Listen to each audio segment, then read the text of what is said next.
Ann Curtis very proud sa It's Showtime, platform used to educate. Ibinida ng Diyosa ng Showbiz na si Ann Curtis ang mga positibong epekto ng kanilang programa na It's Showtime sa mga manunood.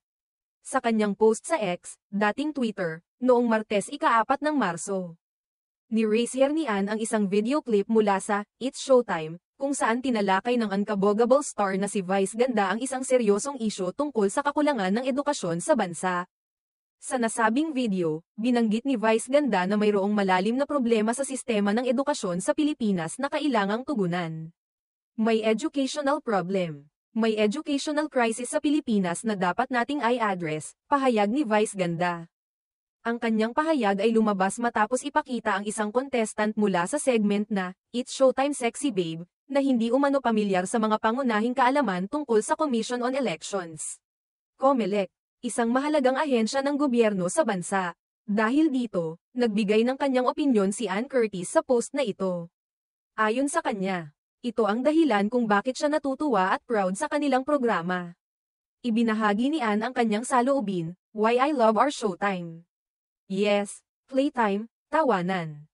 Fun contests but also a platform well used to educate, inform and ignite conversations about issues that should be spoken about. Sa kanyang pahayag, ipinakita ni Ann kung gaano kahalaga sa kanila ng It's Showtime, na hindi lamang maging isang palabas na nagpapatawa at nagpapaligaya sa mga tao, kundi isang plataporma rin kung saan maaaring mapag-usapan ang mga mahahalagang isyu ng lipunan, tulad ng edukasyon. Hindi may kakaila na ang mga programa tulad ng It's Showtime ay may malaking impluwensya sa mga manunood. Ang kanilang kakayahang magbigay ng aliw at kasiyahan ay hindi lamang sa pagpapatawa at mga laro, kundi pati na rin sa pagbibigay ng edukasyon at pagpapalawak ng kaalaman sa mga isyong dapat pagtuunan ng pansin. Sa pamamagitan ng mga segment ng programa, nagiging daan ito para mas mapalaganap ang mga mahahalagang usapin sa bansa, na tulad ng edukasyon, na madalas ay hindi natutukan ng sapat sa mainstream media.